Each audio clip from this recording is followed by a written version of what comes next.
பரிசுத்த வேதாகமம் புதிய ஏற்பாடு மத்தேயு 13ஆம் அதிகாரம். இயேசு அன்றைய தினமே வீட்டிலிருந்து புறப்பட்டு போய் கடலோரத்திலே உட்கார்ந்தார். திரளான ஜனங்கள் அவரிடத்தில் கூடி வந்தபடியால் அவர் படவில் ஏறி உட்கார்ந்தார். ஜனங்கள் எல்லாரும் கரையிலே நின்றார்கள்.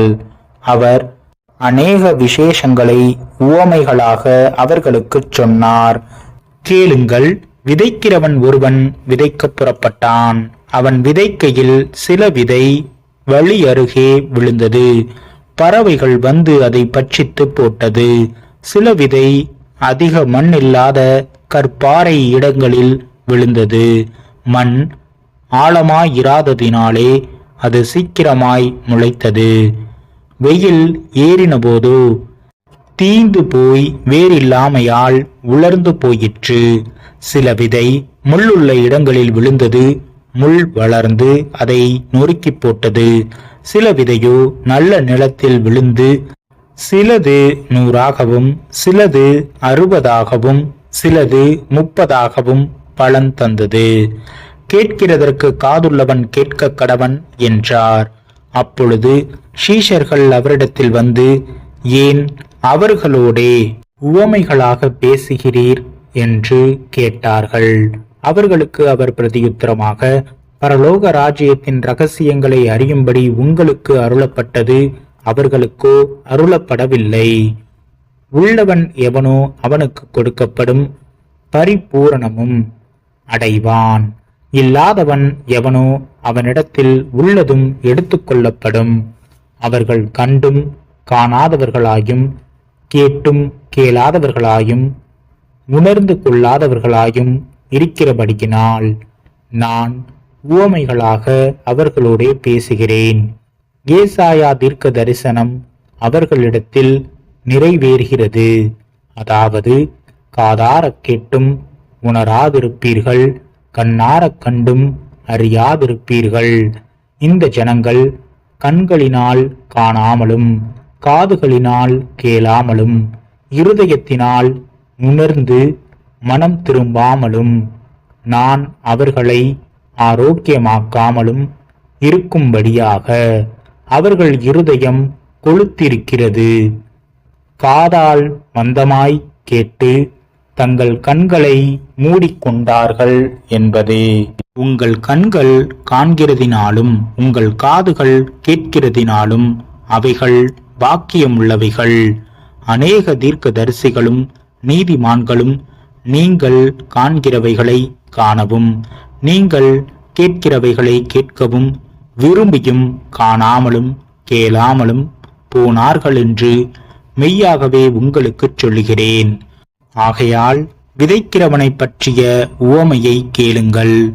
ஒருவன் ராஜ்யத்தின் வசனத்தை கேட்டும் உணராதிருக்கும் போது பொல்லாங்கன் வந்து அவன் இருதயத்தில் விதைக்கப்பட்டதை பறித்து கொள்ளுகிறான். அவனே வழி அருகே விதைக்கப்பட்டவன்.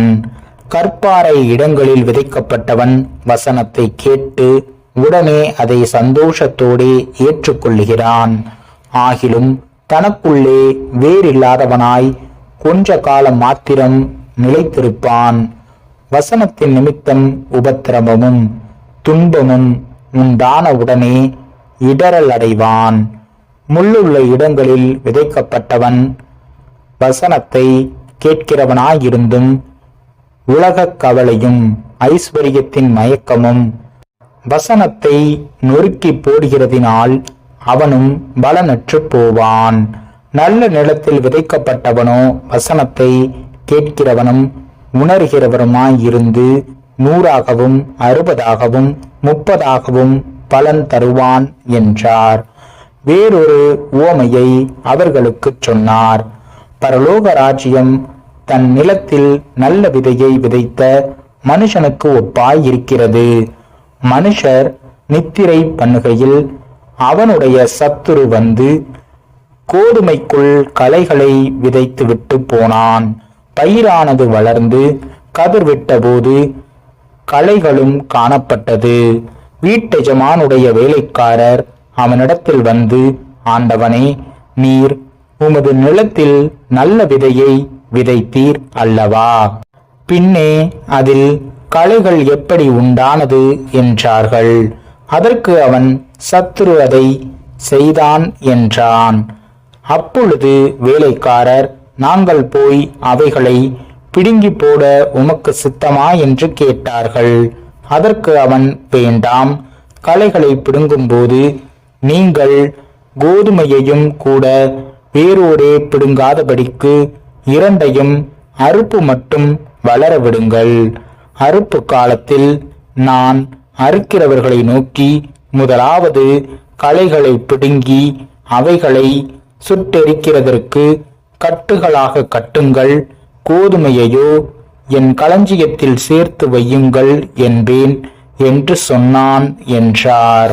வேறொரு உவமையை அவர்களுக்கு சொன்னார். பரலோக ராஜ்யம் கடுகு விதைக்கு ஒப்பாய் இருக்கிறது. அதை ஒரு மனுஷன் எடுத்து தன் நிலத்தில் விதைத்தான். அது சகல விதைகளிலும் சிறியதாயிருந்தும் வளரும்போது சகல பூண்டுகளிலும் பெரிதாகி ஆகாயத்து பறவைகள் அதன் கிளைகளில் வந்து அடையத்தக்க மரமாகும் என்றார். வேறொரு உவமையை அவர்களுக்கு சொன்னார். பரலோக ராஜ்யம் புளித்த மாவுக்கு ஒப்பாய் இருக்கிறது. அதை ஒரு ஸ்திரீ எடுத்து முழுவதும் புளிக்கும் வரைக்கும் 3 படி மாவிலே அடக்கி வைத்தாள் என்றார். இவைகளை எல்லாம் இயேசு ஜனங்களோடே உவமைகளாக பேசினார். உவமைகளினாலே அன்றி அவர்களோடே பேசவில்லை. என் வாயை உவமைகளினால் திறப்பேன். உலக தோற்றம் முதல் மறைப்பொருளானவைகளை வெளிப்படுத்துவேன் என்று தீர்க்கதரிசியால் உரைக்கப்பட்டது நிறைவேறும்படி இப்படி நடந்தது. அப்பொழுது இயேசு ஜனங்களை அனுப்பிவிட்டு வீட்டுக்கு போனார். அவருடைய சீஷர்கள் அவரிடத்தில் வந்து, நிலத்தின் களைகளை பற்றிய உவமையை எங்களுக்கு வெளிப்படுத்த வேண்டும் என்று கேட்டார்கள். அவர் பிரதியுத்தரமாக, நல்ல விதையை விதைக்கிறவன் மனுஷகுமாரன். நிலம் உலகம். நல்ல விதை ராஜ்யத்தின் புத்திரர், களைகள் பொல்லாங்கனுடைய புத்திரர். அவைகளை விதைக்கிற சத்துரு பிசாசு. அறுப்பு உலகத்தின் முடிவு. அறுக்கிறவர்கள் தேவதூதர்கள். ஆதலால் களைகளை சேர்த்து அக்கினியால் சுட்டெரிக்கிறது போல இவ்வுலகத்தின் முடிவிலே நடக்கும். மனுஷகுமாரன் தம்முடைய தூதர்களை அனுப்புவார். அவர்கள் அவருடைய ராஜ்யத்தில் இருக்கிற சகல இடர்களையும் அக்கிரமம் செய்கிறவர்களையும் சேர்த்து அவர்களை அக்கினி சூளையிலே போடுவார்கள். அங்கே அழுகையும் பற்கடிப்பும் உண்டாயிருக்கும். அப்பொழுது நீதிமான்கள் தங்கள் பிதாவின் ராஜ்யத்திலே சூரியனைப் போல பிரகாசிப்பார்கள். கேட்கிறதற்கு காதுள்ளவன் கேட்க கடவன். அன்றியும் பரலோக ராஜ்யம் நிலத்தில் புதைத்திருக்கிற பொக்கிஷத்துக்கு ஒப்பாயிருக்கிறது. அதை ஒரு மனுஷன் கண்டு மறைத்து அதை பற்றிய சந்தோஷத்தினாலே போய் தனக்கு உண்டான எல்லாவற்றையும் விற்று அந்த நிலத்தை கொள்ளுகிறான். மேலும் பரலோக ராஜ்யம் நல்ல முத்துக்களை தேடுகிற வியாபாரிக்கு ஒப்பாய் இருக்கிறது. அவன் விலை உயர்ந்த ஒரு முத்தை கண்டு போய் தனக்குண்டான எல்லாவற்றையும் விற்று அதை கொள்ளுகிறான். அன்றியும் பரலோக ராஜ்யம் கடலிலே போடப்பட்டு சகல விதமான மீன்களையும் சேர்த்து வாரிக்கொள்ளும் வலைக்கு ஒப்பாயிருக்கிறது. அது நிறைந்தபோது அதை கரையில் இழுத்து உட்கார்ந்து நல்லவைகளை கூடைகளில் சேர்த்து ஆகாதவைகளை எரிந்து போடுவார்கள். இப்படியே உலகத்தின் முடிவிலே நடக்கும். தேவதூதர்கள் புறப்பட்டு நீதிமான்களின் நடுவில் இருந்து பொல்லாதவர்களை பிரித்து அவர்களை அக்கினி சூளையிலே போடுவார்கள். அங்கே அழுகையும் பற்கடிப்பும் உண்டாயிருக்கும் என்றார். பின்பு இயேசு அவர்களை நோக்கி, இவைகளெல்லாம் அறிந்து கொண்டீர்களா என்று கேட்டார். அதற்கு அவர்கள், ஆம், அறிந்து கொண்டோம் ஆண்டவரே என்றார்கள். அப்பொழுது அவர் அவர்களை நோக்கி, இப்படி இருக்கிறபடியால் பரலோக ராஜ்யத்துக்கு அடுத்தவைகளில் உபதேசிக்கப்பட்டு தேறின வேத பாரகன் எவனும் தன் பொக்கிஷத்திலிருந்து புதியவைகளையும் பழையவைகளையும் எடுத்து கொடுக்கிற வீட்டெஜமானாகிய மனுஷனுக்கு ஒப்பாய் இருக்கிறான் என்றார்.